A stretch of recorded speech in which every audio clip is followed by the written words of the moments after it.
Kita baca temenan. Coba tuh temenan anjing, gua pikir orang kayak. Mulai lagi. Temenan. Waktu episan wae. Iya. Siap. Siap aku cok. Anjing. Siap. Yes. Mulai. Boleh. Aslinya tuh banget. Ya semangat sambatnya udah. Go.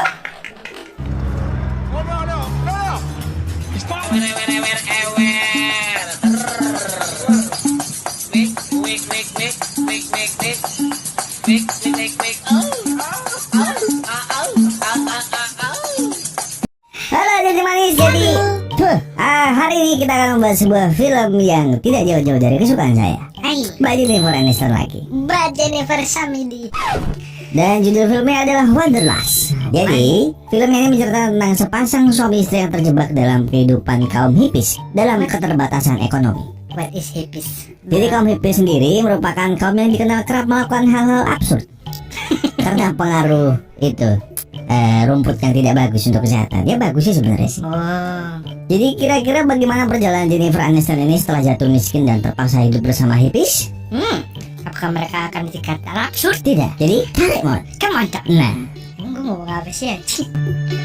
pada awal film, kita akan melihat sepasang suami istri yang baru saja pindah ke apartemen baru mereka. Wanita itu bernama Linda, sedang suaminya bernama Paul. Tak lupa, mereka melakukan perayaan kecil-kecilan di apartemen mereka yang benar-benar kecil itu. Cuma cukup sekamar. Pagi harinya, dengan semangat 45, Paul berangkat ke kantornya karena ia akan menerima kenaikan jabatan.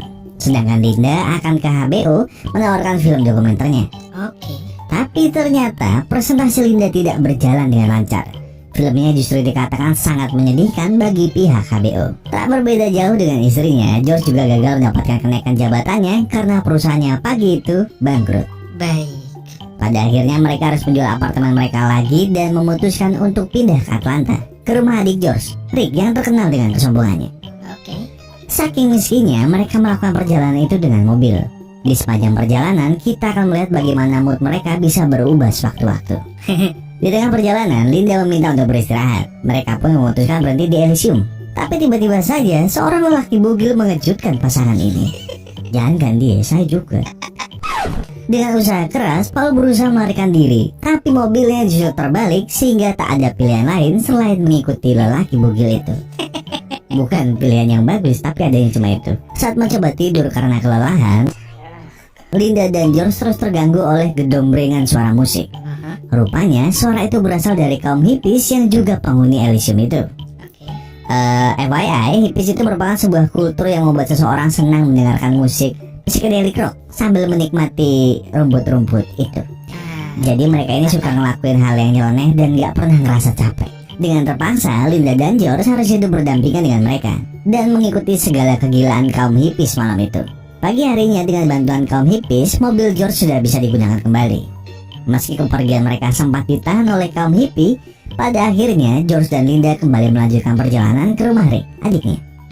Sesampainya di rumah Rick, George langsung terlihat tertekan dengan segala ocehannya. Sementara Linda di rumah bersama Karen, George memulai pekerjaannya di usaha WC cemplung milik Rick sebagai bagian administrasi. WC cemplung. WC cemplung. Seperti dugaan George dan Linda sebelumnya, mereka akan sangat tidak betah hidup bersama Rick. Apalagi dia orang yang tidak bisa diam dan hobi berceramah. Dan pada akhirnya, karena tidak tahan dengan ocehan Rick, George dan Linda memilih untuk pergi dari sana dan kembali bersama kaum hippies. Oke. Tapi mereka langsung mendapatkan kejutan karena kamar yang mereka dapat sangat berbeda dengan sebelumnya, dan kali ini tidak berpintu. Karena komunitas hippies mempercayai bahwa pintu hanya akan menghalangi silaturahmi. Anak FF. Anak FF ya. Kami datang untuk peran, tidak untuk bertamu. Betul. Cocok. Berbeda dengan Linda yang masih meragukan kaum hippies, dengan mudah George justru mulai terbiasa dengan kebiasaan-kebiasaan nyeleneh mereka. Meski terkesan hidup di zaman tertinggal, rupanya kaum hippie pun memiliki berbagai keahlian. Salah satunya Sid, yang handal bermain gitar. Ia bahkan sempat mempermalukan George yang awalnya sudah merasa seperti Sung Ha Jung. Setelah kejadian memalukan bermain gitar itu, George kembali dikejutkan dengan hal-hal yang menyebalkan baginya. Sementara Linda justru mulai terbiasa, apalagi ada Sid yang mendampinginya. Suatu malam saat sedang asik boker, karena WC itu tidak tertutup pintu, Rodney dengan santai menemuinya untuk pinjam mobil. Sementara itu, Katie juga menyusulnya. Oke. bukan waktu yang tepat untuk menjemput kunci mobil. Mereka justru menemani George Boker seolah-olah sedang nongkrong di warung kopi. Tidak ada masalah. Pagi harinya mereka mengadakan ritual lingkaran kebenaran mirip-mirip dengan truth or dare ya. Truth or truth. Pada ritual itu, tanpa sengaja, George mencurahkan unek-uneknya pada Linda yang selama ini ia anggap selalu merepotkannya. Karena sampai sekarang, ia belum juga menemukan hal yang ia minati selagi George berjuang mati-matian untuk memenuhi kehidupan mereka sama sekali. Anehnya, Linda tidak terlihat marah, justru membenarkannya dan mulai berimajinasi. Rupanya, minuman ayah Suca yang tadi sempat diminumnya memberikan efek halusinasi. Kali ini, efek ngefly dari minumannya itu memberi imajinasi cukup liar. Bahkan Linda berpikir ia mampu terbang. Beruntungnya saat ia benar-benar melakukannya, ada Sid yang dengan sigap menangkapnya. Wah. Pagi harinya, George menerima telepon bahwa ia mendapat panggilan interview kerja. Namun saat akan berangkat, Rodney menunjukkan padanya bahwa mobilnya sudah tenggelam di danau. Baik. Di tengah kegalauannya itu, tiba-tiba saja Eve menawari George untuk kapan-kapan bercocok tanam dengannya. Oke. Gimana? Meski tahu George sudah beristri, Eve dengan santai mengajaknya karena hippies menganggap satu untuk semua dan tidak ada hak milik. Oke. Oh, share-sharean gitu. Share. Rupanya ajakan itu diketahui Linda dari Sid. Sebelum sempat menyemprot George, untung saja perhatian mereka terhalang oleh petugas yang menanyakan kepemilikan surat akte Elysium pada Carvin, si sesepuh karena lahan itu akan dibangun kasino. Beruntungnya, Sid bisa mengelabui mereka dengan permainan konyol yang tiba-tiba ia ciptakan. Tapi ternyata pergerakan orang berjas itu tidak terhentikan. Hari berikutnya, mereka justru melakukan peresmian hak kepemilikan tanah untuk kasino yang akan mereka dirikan. Sayangnya, aksi protes mereka tetap tidak terdengar. Sampai akhirnya, Linda memilih untuk memamerkan dua gunungnya. Karena ia yakin hal itu akan menarik para wartawan yang ada dan membuat aksi protesnya terdengar. Oke. Dan rupanya cara konyol itu benar-benar berhasil menunda acara peresmian. Bahkan mereka berhasil masuk ke berita televisi. Ya, memang Tete adalah segalanya. Tete adalah segala-galanya. Sementara Linda berbahagia karena dilulukan sebagai pahlawan, hari itu George justru mengajaknya kembali ke New York. Karena ia mendapat kabar dari bosnya bahwa ada lowongan yang cocok untuknya. Oke. Namun di luar dugaannya, Linda yang dulu menolak mati-matian tinggal di Elysium justru menginginkan mereka tetap stay. Bahkan jika mereka harus menuruti peraturan penghuni Elysium tentang kebebasan pasangan memilih partner bercocok tanam. Dan malam itu, dari Sid, George tahu bahwa Linda sudah bercocok tanam dengannya. Padahal ia sudah mati-matian menahan godaan Eva selama ini. George jelas melancarkan keberatannya pada Linda atas aksinya itu. Tapi bukannya merasa bersalah, Linda justru menyalahkan George yang tidak juga bercocok tanam dengan wanita lain. Gimana? Dan malam itu juga Linda menyuruh George merasakan sensasi cocok tanam dengan wanita lain. Aduh, istri hitam. Akhirnya George mencoba peruntungannya kepada Eva. Sayang sekali karena dia terlalu nervous dan ngomong ngelantur kemana-mana, Eva justru menolak permintaan itu. Padahal selama ini dia yang selalu mengajak George. Dan bukannya dapat jatah cocok tanam, malam itu George terpaksa menemani persalinan mandiri almond. Gimana? Dengan muka ngedenya, wanita itu dengan santainya melahirkan anaknya sendiri. Sedangkan George justru shock sampai tak sadarkan diri. Oke. Belum juga usai rasa shocknya, bangun-bangun George sudah disuguhi pemandangan rudal si pria bugil. Siapa yang panik pagi-pagi lihat pria bugil bangsat? Ternyata si pria bugil itu adalah Wayne yang berusaha memamerkan hasil tulisannya. Ya, ternyata Wayne ini punya ambisi menjadi penulis. Pagi itu George juga dikejutkan dengan plasenta bayi almond yang belum juga dipotong. Karena Rodney akan membiarkannya putus sendiri dan menggunakannya sebagai bahan sup. Kayaknya nggak ada sup ari-ari. Iya.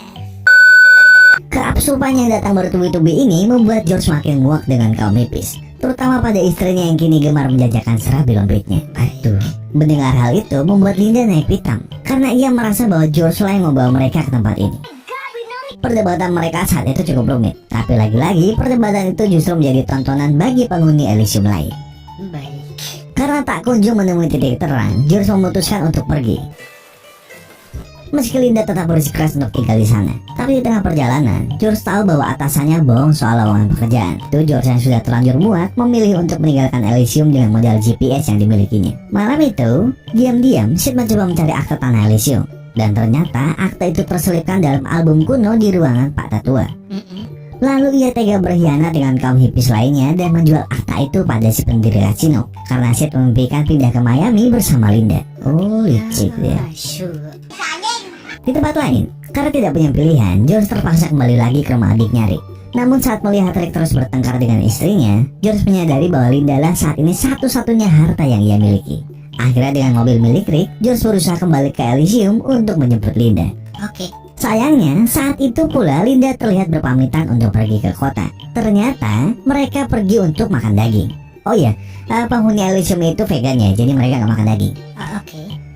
Dan ternyata juga tanpa sengaja Pak Tetua atau sesepuh Elysium itu ada di sana dan mengaku kerap kabur untuk merasakan kehidupan yang tak pernah ia rasakan di Elysium. Baik. Dan kebetulan Pak Tua ini punya kebiasaan nyebutin nama pendiri komunitas hippies setiap cerita.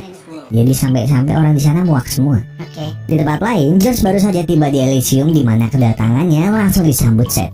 Karena kesal, ia justru menabrak Sid dan memporak-porandakan acara nudis day yang diperakasai oleh pria bugil. Oh, hari pria bugil sedunia. Hari bugil sedunia. Tapi lagi-lagi karena terlalu bersemangat mengemudi, mobil itu berakhir di tempat yang sama dengan mobil George sebelumnya, dalam keadaan terguling. Beruntungnya, saat George kembali melanjutkan sesi baku hantamnya dengan Sid dan diiringi akapela dari penduduk Elysium, Linda datang untuk melerai keduanya. Saat berhasil melerai kedua laki-laki itu, Linda juga membocorkan rahasia Sid yang telah menjual akte kelompok. Tentu saja hal ini menyulut emosi para warga Elysium, apalagi selama ini Sid lah yang mereka anggap sebagai pemimpin. Tepat saat itu, ketika Sid mengungkapkan kejujurannya, George menghantam wajahnya sampai Sid tak sadarkan diri. Dan pada akhirnya Linda sadar bahwa George lah yang paling mengerti keinginannya. Dan dengan disaksikan penghuni Elysium lain, mereka kembali melanjutkan rumah tangga. Namun tanpa diduga, setelah kejadian itu, George dan Linda justru mengkomersilkan kehidupan warga Elysium. Tak hanya itu, salah satu penghuni Elysium, Wayne, si pria bugil, juga berhasil menjadi penulis terkenal meski ia tetap memilih hidup di sana dan bugil setiap hari. Jadi Tak hanya itu, di bawah perusahaan Wonderlust Press yang mereka dirikan, George dan Linda juga berhasil menciptakan banyak buku kenamaan, salah satunya buku tentang Rick is a Jerk yang ditulis mantan istri Rick sendiri. Mereka bahkan membuat channel YouTube untuk membagikan kegiatan penduduk Wonderlust yang ternyata dinikmati orang-orang kota. Alhasil, George dan Linda berhasil mencapai mimpi mereka. Mereka tetap terhubung dengan penghuni Elysium, tetapi tetap bisa hidup layaknya penduduk kota New York lainnya.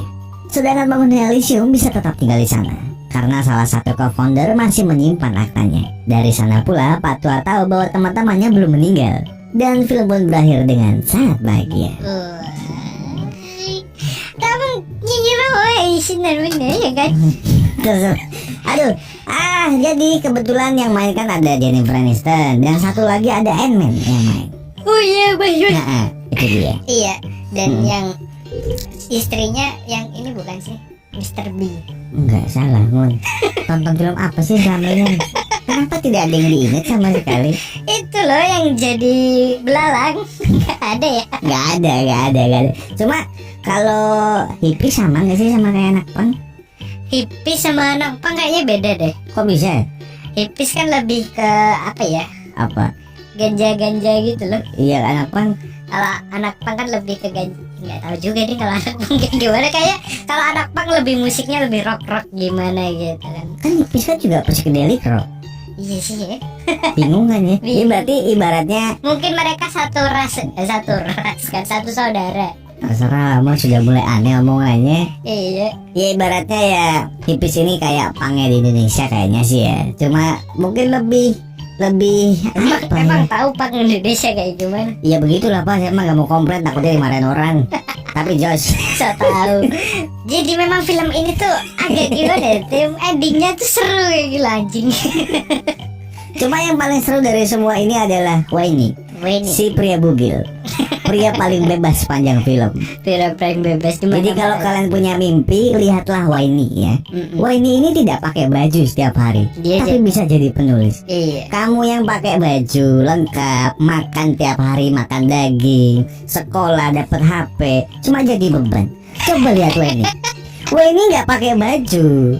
Di hidupnya dia nggak punya beban, jadi dia nggak jadi beban. Nah itu dia. Dia punya cita-cita biarpun tidak pakai baju. Kamu yang lengkap masih jadi beban.